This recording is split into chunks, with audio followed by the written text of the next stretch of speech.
There's three reasons why you suffer, and one is, well, look at you and the way you're built. It's inevitable. There's not very much of you and there's a lot of everything else.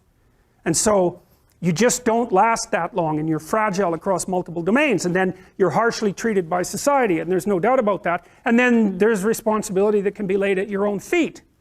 Well, the existential take on that, and the thing that all these diverse people that we've been talking about, including Viktor Frankl and including Alexander Solzhenitsyn, as well as Kierkegaard, Nietzsche, and Dostoevsky, and the people that I've already talked to you about, is that the proper pathway through that is to adopt the mode of authentic being. And that is something like refusing to participate in the lie, in deception in the lie, to orient your speech as much as you can towards the truth, and to take responsibility for your own life, and perhaps also for the lives of other people. And there's something about that that's meaningful and responsible and noble, but also serves to mitigate the very suffering that produces, say, the nihilism or the flee into the arms of or the escape into the arms of totalitarians to begin with. You need something to shelter you against your own vulnerability. And you can adopt a comprehensive description of reality that's formulated for you by someone else, that neatly divides the world into those who are innocent and perhaps innocent victims, and those who are guilty and perhaps the perpetrators of the suffering. But none of that has anything to do with you, and in addition, it's simply not, it's not a reasonable way of assessing the world. The suffering is built in.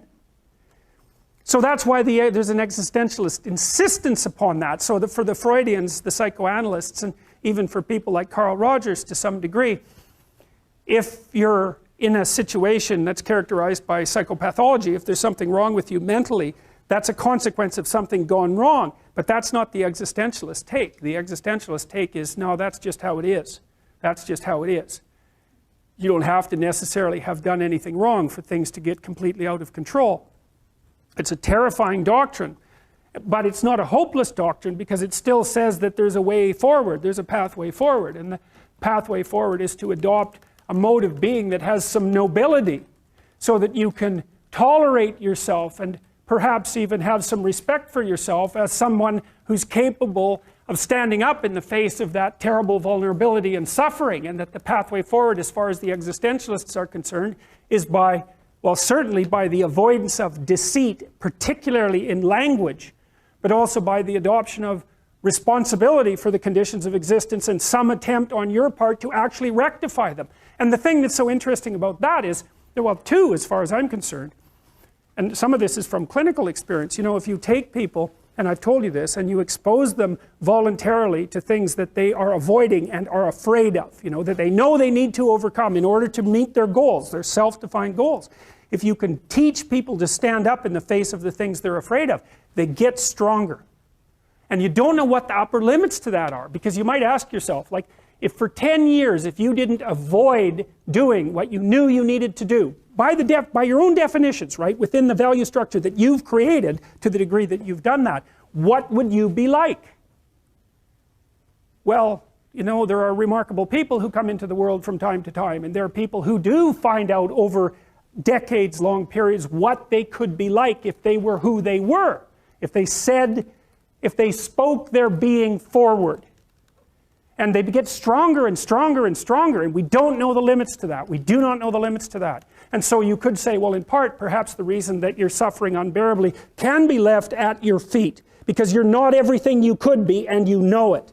And of course, that's a terrible thing to admit, and it's a terrible thing to consider, but there's real promise in it, right? Because it means that perhaps there's another way that you could look at the world, and another way that you could act in the world, so what it would reflect back to you would be much better than what it reflects back to you now. And then the second part of that is, well, imagine that many people did that, because we've done a lot as human beings. We've done a lot of remarkable things, and I've told you already, I think before, that today, for example, about 250,000 people will be lifted out of abject poverty, and about 300,000 people attached to the electrical power grid. We're lifting people out of poverty collectively at a faster rate that's ever occurred in the history of humankind by a huge margin. And that's been going on unbelievably quickly since the year 2000. The UN had planned to have poverty between 2000 and 2015, and it was accomplished by 2013. So there's inequality developing in many places, and you hear lots of political agitation about that. But overall, the tide is lifting everyone up, and that's a great thing. And we have no idea how fast we could multiply that if people got their act together and really aimed at it. Because, you know, my experience is with people that we're probably running at about 51% of our capacity. Something, I mean, you can think about this yourselves. I often ask undergraduates how many hours a day you waste or how many hours a week you waste. And the classic answer is something like 4 to 6 hours a day. You know, inefficient studying, watching things on YouTube that not only do you not want to watch, that you don't even care about, that make you feel horrible about watching after you're done. That's probably 4 hours right there. You know, you think, well, that's 25 hours a week, it's 100 hours a month, that's 2.5 full work weeks, it's half a year of work weeks per year. And if your time is worth $20 an hour, which is a radical underestimate, it's probably more like 50 if you think about it in terms of deferred wages. If you're wasting 20 hours a week, you're wasting $50,000 a year. And you are doing that right now. And it's because you're young, wasting $50,000 a year is a way bigger catastrophe than it would be for me to waste it, because I'm not going to last nearly as long. And so if your life isn't everything it could be, you could ask yourself, well, what would happen if you just stopped wasting the opportunities that are in front of you? You'd be, who knows how much more efficient? 10 times more efficient, 20 times more efficient. That's the Pareto distribution. You have no idea how efficient people get. It's completely, it's off the charts.